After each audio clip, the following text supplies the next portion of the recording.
Hola, ¿cómo están? Esta es la cápsula de esta semana. Hemos estado hablando de lo que propone Jesús en el Evangelio y todos los valores que él va relatando de a poco y proponiéndonos desde la conversión, el perdón de los pecados, el amor al prójimo, el amor incluso a aquellos que no nos aman, la vigilancia, versus la escala de valores que cada uno tiene y se contraponen a veces de las cosas que el mundo nos ofrece y de lo que Dios o Jesús nos pide.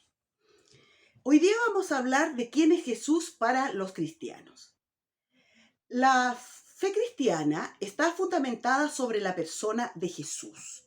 El Cristo, quien para muchos fue solamente un simple hombre, partícipe de la historia, pero para aquellos que hemos abrazado la fe cristiana le reconocemos como Dios hecho hombre, que nos trajo el perdón para nuestros pecados.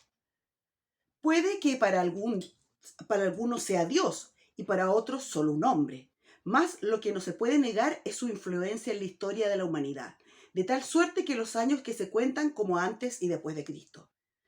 Él fue un influencer, si uno lo nombra como en los términos de estos tiempos, él fue un influencer de sus tiempos, escuchado, seguido por una gran cantidad de gente. Los cristianos somos seguidores de Cristo, pero ¿qué sabemos acerca de él, de su persona, de su ministerio, de sus oficios y de su misión? En primer lugar, hablaremos de su nombre. En Mateo 1:21 dice: y darás a luz un hijo y llamarás su nombre, lo llamarás por nombre Jesús, porque él salvará a su pueblo de sus pecados. El nombre de Jesús viene de una raíz hebrea que se traduce como el salvo, entregó o puso en un estado de seguridad. De esta misma raíz se desprende Josué y el nombre en sí se traduce como una Y, una H, una W y una H, salva o el Señor salva.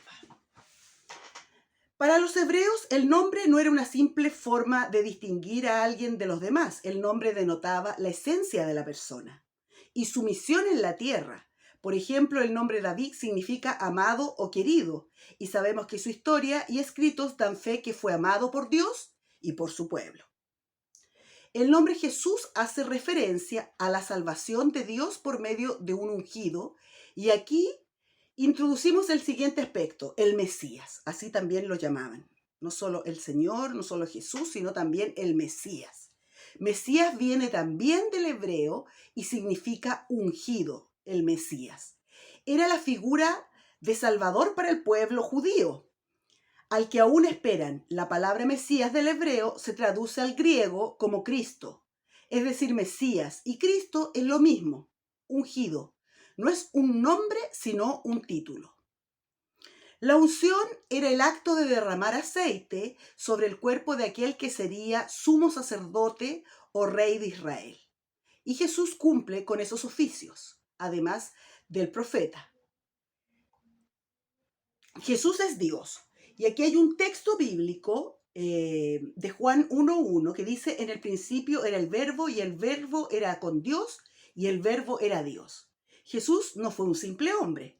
Aunque nació y creció como cualquiera de nosotros, él siempre tuvo dos naturalezas, la humana y la divina. Y aquel que fue verbo y carne y habitó entre nosotros, y vimos su gloria, gloria como del ungido del Padre, lleno de verdad y lleno de gracia. A partir de esta escritura sabemos que Jesús es Dios, pero también es hombre, teniendo la plenitud de la naturaleza divina, también la plenitud de la naturaleza humana. La naturaleza divina viene de Dios, la naturaleza humana viene por el lado de María. La implicación de esta verdad es nuestra vida, es que Dios mismo a través de Jesucristo experimentó a todos los sufrimientos y tentaciones que soportamos los humanos. En Hebreo 4:15 dice así: porque no tenemos un sumo sacerdote que nos pueda compadecerse de nuestras debilidades, sino que fue tentado en todo según nuestra semejanza, pero sin pecado. Y en Hebreos 4:16, acerquémonos pues confiadamente al trono de la gracia para alcanzar misericordia y hallar gracia para el oportuno socorro.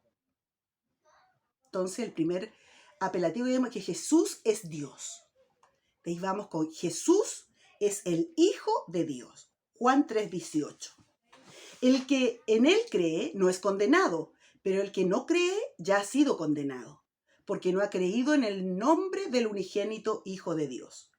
Esto no le resta divinidad a Jesús. Decir que el Hijo de Dios no quiere decir que no sea Dios mismo, sino una personalidad diferente del Padre.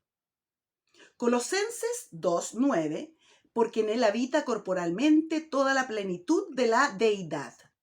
No creemos que Jesús sea inferior a Dios, como algunas sectas lo hacen, sino que Él es la persona de la Trinidad llamada Hijo.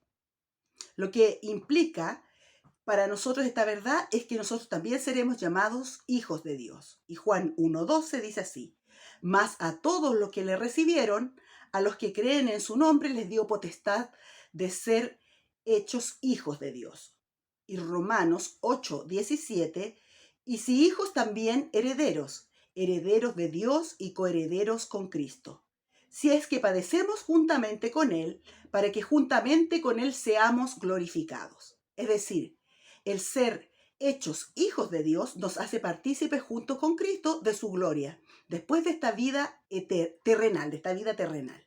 Somos sus hermanos, adoptivos, pero hermanos al fin, lo cual debería ser motivo de sumo gozo para todo creyente. Ese es el calificativo de nosotros. Somos llamados hermanos de Jesús, hijos del Padre. Ahora bien, ¿cómo esto lo acercamos a nuestra vida? Sabemos que Jesús es Dios y que Jesús es Hijo de Dios. Le vamos a pedir a Dios y a Jesús que Él sea Dios de nuestra vida, sea Dios de nuestros proyectos, sea Dios de todas aquellas cosas que consideramos primordiales, como en nuestra escala de valores que hacíamos la semana pasada, que consideramos primordiales para nuestra vida. Y le vamos a pedir esta semana al Señor eso. Señor, quiero que seas tú Dios de mi vida, Dios de mis proyectos, Dios de mis decisiones, Dios de mi familia y de todo lo que tenga que ver conmigo y esta vida que tú me has regalado. Te deseo tengas una muy buena semana y que Dios te bendiga mucho.